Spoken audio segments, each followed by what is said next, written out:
ایک کافرہ عورت کا میں واقعہ آپ لوگوں کو سناتا ہوں، پھر میں بات کو مکمل کروں گا۔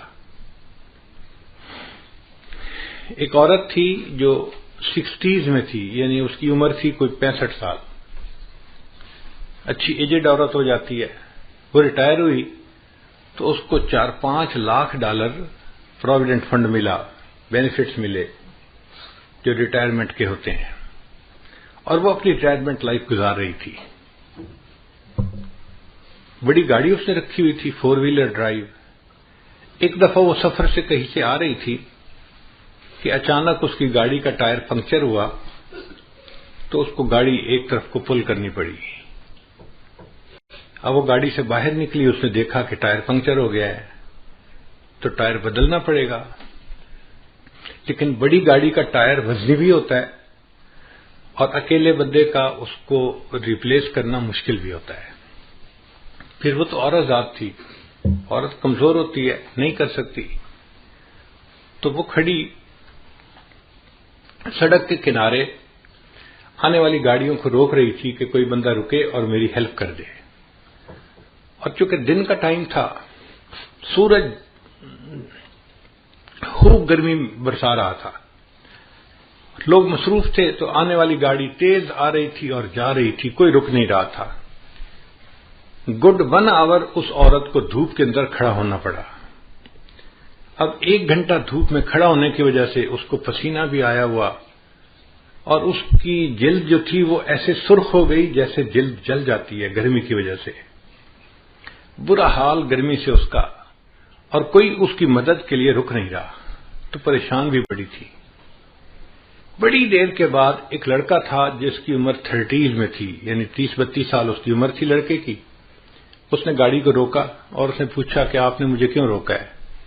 اس نے مجھے آپ کی ہیلپ چاہیے، آپ میرا ٹائر بدلوانے میں مدد کر دیں تو میں بھی چل پڑوں گی۔ لڑکے نے گاڑی روکی، باہر آیا، اس نے عورت کو دیکھا کہ بھئی اس کو اتنا پسینہ آیا ہوا ہے اور دھوپ میں کھڑے رہنے کی وجہ سے حالت اس کی بری ہوئی ہے، تو اس نے اس کو کہا کہ دیکھیں میری گاڑی کا اے سی چل رہا ہے، آپ گاڑی کی اگلی سیٹ پہ جا کر بیٹھ جائیں اے سی میں، آپ کو پسینہ بھی خشک ہو جائے گا اور آپ کو تھوڑا آرام بھی مل جائے گا، اور میں نوجوان ہوں، میں اکیلا یہ ٹائر چینج کر لیتا ہوں، میرے لیے کوئی مسئلہ نہیں۔ چنانچہ وہ عورت اس کی گاڑی میں اگلی سیٹ پہ آ کے بیٹھ گئی اور لڑکا اس عورت کی گاڑی کا ٹائر چینج کرنے لگ گیا۔ اب یہ عورت جب ذرا ٹھنڈی جگہ پر بیٹھی، طبیعت بحال ہوئی، تو اس نے دیکھا کہ لڑکا بہت مشقت کے ساتھ گاڑی کا ٹائر چینج کر رہا ہے۔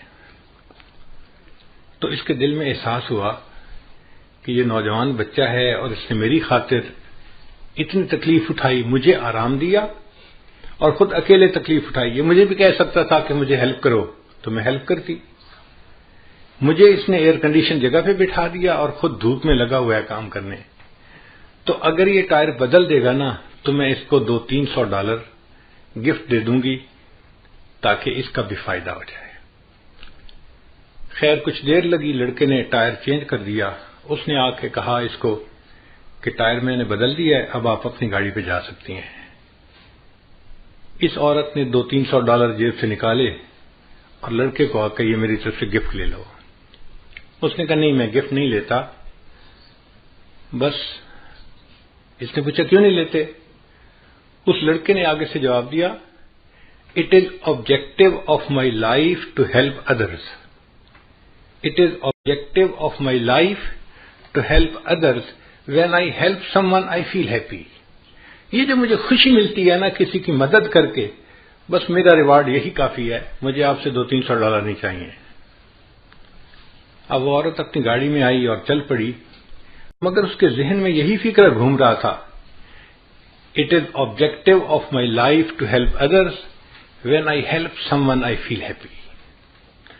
اور وہ سوچ رہی تھی کہ دنیا میں ایسے بھی انسان ہوتے ہیں کہ جو دوسروں کی ہیلپ کر کے خوش ہوتے ہیں۔ حیران ہو رہی تھی۔ اب گاڑی جب اس نے چلائی، تھوڑی دیر بعد اس کو فیل ہوا کہ مجھے تو بہت پیاس لگی ہوئی ہے اور بھوک بھی لگی ہوئی ہے۔ اس نے سوچا اچھا جو نیکسٹ ایگزٹ آئے گا نا تو میں اس پہ گاڑی کو باہر نکالوں گی موٹر وے سے، اور جو ریسٹورینٹ ملا اس پہ میں کھانا کھاؤں گی اور پھر سفر شروع کروں گی۔ چنانچہ نیکسٹ ایگزٹ پہ اس نے گاڑی باہر نکالی اور قریب میں کوئی ریسٹورینٹ تھا، وہاں اس نے گاڑی پارک کی اور جا کے کھانے کے لیے بیٹھ گئی۔ اس ہوٹل میں ایک ویٹریس تھی ریسٹورینٹ میں جو کھانا لاتی تھی۔ اس نے پوچھا کیا چاہیے، اس نے بتایا مجھے یہی چیز لا دو، تو وہ ویٹریس اس کے لیے کھانا لے کے آئی۔ جب اس نے اس کے آگے کھانا لگایا نا، اب اس دوران یہ عورت یہی بیٹھی سوچ رہی تھی کہ اس لڑکے نے کتنا اچھا جواب دیا، it is objective of my life to help others, when I help someone I feel happy. اس عورت نے، بوڑھی عورت نے دیکھا کہ وہ جو ویٹریس کھانا لے کے آئی ہے وہ ایک نوجوان اور پریگننٹ لڑکی ہے، اور اس کے جسم کو دیکھ کے پتہ چلتا ہے کہ اس کا پریگنینسی کا کوئی 6واں مہینہ چل رہا ہوگا، یعنی کافی قریب وقت ہے ڈیلیوری کا۔ اب ایسے وقت میں تو عورت کو گھر پہ آرام کرنا چاہیے، مگر وہ ڈیوٹی کر رہی تھی، تو اس نے سوچا یہ غریب لڑکی ہوگی، اس لیے اس کو نوکری کرنی ہے تاکہ اپنے آپ کو سپورٹ کر سکے۔ تو اس نے اس سے ذرا بات پوچھی کہ تمہارا کیا حال ہے، تم کیا کرتی ہو؟ اس نے بتایا کہ میں شادی شدہ ہوں اور میں پریگننٹ ہوں اور میرا 7واں مہینہ لگا ہوا ہے اور 2 مہینے کے بعد ڈیلیوری ہے، مگر یہاں پہ جو ہاسپٹل ہے نا اچھا، وہ بہت مہنگا ہے، اور میں اور میرے ہسبینڈ ہم دونوں چاہتے ہیں کہ بچے کی ڈیلیوری وہاں پہ ہو، مگر اس کی فیس ہم نہیں دے سکتے۔ تو ہم میاں بیوی نے آپس میں مشورہ کیا، کچھ پیسے میرا ہسبینڈ جمع کرے گا اور کچھ پیسے میں جمع کروں گی، اور مل کے ہم اس فیس کو ادا کریں گے۔ اب چونکہ میں نے پیسے جمع کرنے ہیں تو میں اس وقت چھٹی نہیں لے سکتی، مجھے اس پریگنینسی کے باوجود ڈیوٹی کرنی ہے، میں تکلیف اٹھا رہی ہوں مگر میں ڈیوٹی کر رہی ہوں۔ اب اس عورت کے ذہن میں خیال آیا کہ میرے پاس تو ریٹائرمنٹ کے کوئی $500,000 بینک میں پڑے ہوئے ہیں، اب $500,000 فالتو پڑے ہیں، اگر میں اس لڑکی کو اس کے ڈیلیوری کے اس کی فیس دے بھی دوں تو مجھے کوئی فرق نہیں پڑتا، مگر اس کے لیے آسانی ہو جائے گی اور یہ بچی اپنے گھر پہ آرام کرے گی۔ اس نے اس سے پوچھا کہ ہاسپٹل کی فیس کتنی ہے؟ اس نے کہا جی $5,000۔ اس نے $5,000 کا چیک لکھا اور ایک لفافے میں ڈال کے نا کھانا کھانے کے بعد اس ویٹریس کو ٹپ دی اور کہا کہ یہ میری طرف سے گفٹ ہے، لیکن اس کو آپ نے یہاں نہیں کھولنا، گھر جا کے کھولنا ہے۔ اس نے جیب میں ڈالی، ٹھیک ہے میں گھر جا کے کھولوں گی۔ اب یہ بوڑھی عمر کی عورت اپنے گھر واپس آ گئی اور وہ نوجوان ویٹریس جو تھی وہ اپنے گھر گئی ڈیوٹی کے بعد۔ جب گھر گئی تو اس کا ہسبینڈ جو تھا وہ ایک بزنس ٹرپ پہ گیا ہوا تھا دوسرے شہر، اور وہ واپس آ چکا تھا۔ چنانچہ اس ویٹریس نے اپنے گھر میں کھانا لگایا اور خاوند کے ساتھ بیٹھ کے کھانا کھانے لگی۔ اب کھانے کے دوران دونوں میاں بیوی آپس میں ڈسکس کرنے لگے کہ کتنا ٹائم رہ گیا بچے کی ڈیلیوری کا۔ اس نے بتایا کہ الٹرا ساؤنڈ کرنے والی ڈاکٹر نے اس تاریخ کو بچے کی ڈیلیوری کا ٹائم بتایا ہے۔ تو خاوند نے کہا کہ اچھا پھر ہمیں پیسے تیار رکھنے چاہیے، چونکہ ہاسپٹل والوں کو تو پہلے پیمنٹ کرنی پڑتی ہے پھر وہ بندے کو ایڈمٹ کرتے ہیں، تو کیا تمہارے پاس پیسے جمع ہو گئے؟ لڑکی نے کہا ہاں میرے پاس بھی کچھ پیسے جمع ہو گئے ہیں، تو میں بھی کنٹریبیوٹ کروں گی، آپ بھی کریں گے، اور ہم دونوں مل کے بل پے کر دیں گے۔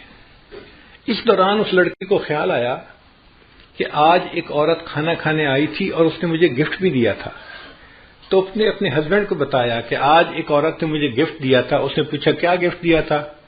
اس نے کہا پتہ نہیں، وہ لفافہ جیب میں ہے کپڑے میں۔ اس نے کہا لے آؤ۔ تو وہ نوجوان لڑکی گئی اور جیب سے وہ لفافہ لے کے آئی اور اس نے اپنے خاوند کو پکڑا دیا۔ اب جب خاوند نے اس لفافے کو کھولا تو اس کے اندر $5,000 کا ایک چیک تھا۔ اب نوکری پیشہ بننے کے لیے یہ ایک بگ اماؤنٹ ہوتی ہے امریکہ میں، $5,000 گفٹ مل جائے، لوگ تصور بھی نہیں کر سکتے۔ تو وہ لڑکا حیران ہو گیا کہ اچھا اس عورت نے تمہیں $5,000 یعنی فل پیمنٹ جو تھی کیس کی وہ فل گفٹ کر دی۔ تو لڑکی نے کہا جی ہاں اس نے یہ گفٹ دیا ہے۔ تو لڑکے نے جب وہ چیک پڑھا نا تو اس چیک کے ساتھ ایک چھوٹی سی چٹ بھی لکھی ہوئی تھی، اور اس چٹ کے اوپر لکھا ہوا تھا "It is objective of my life to help others. When I help someone, I feel happy." تو لڑکے نے وہ فقرہ پڑھا، یہ وہ لڑکا تھا جس نے اس عورت کے ٹائر کو چینج کیا تھا. اس نے اس عورت کی ہیلپ کی تھی اللہ کی خاطر، اور اللہ نے اس عورت کے دل میں ڈالا، اس نے اس کی بیوی کو $5000 کا چیک دے کے اس کو ہیلپ کر دیا تھا. What goes around comes around. ہم دوسروں کے ساتھ خیر خواہی کریں گے تو اس کے بدلے اللہ ہمارے ساتھ خیر خواہی کا معاملہ فرمائیں گے. خیر خواہ بندے کے ساتھ ہمیشہ خیر خواہی ہوتی ہے، کیونکہ اللہ اس کے ساتھ خیر خواہی کرتا ہے، کوئی اس کی بدخواہی کر ہی نہیں سکتا. اس لیے ہم انکنڈیشنل خیر خواہی کریں دوسروں کے ساتھ. ہمیں اس میں یہ نہ توقع کہ جی وہ تو ہمارے ساتھ خیر خواہی نہیں کرتا، ہم کیوں کریں؟ بھئی وہ کرتا ہے یا نہیں کرتا، ہم تو کریں نا. جب ہم کریں گے تو اللہ تعالیٰ اس کے بدلے ہمارے ساتھ بھی خیر خواہی کا معاملہ فرما دیں گے.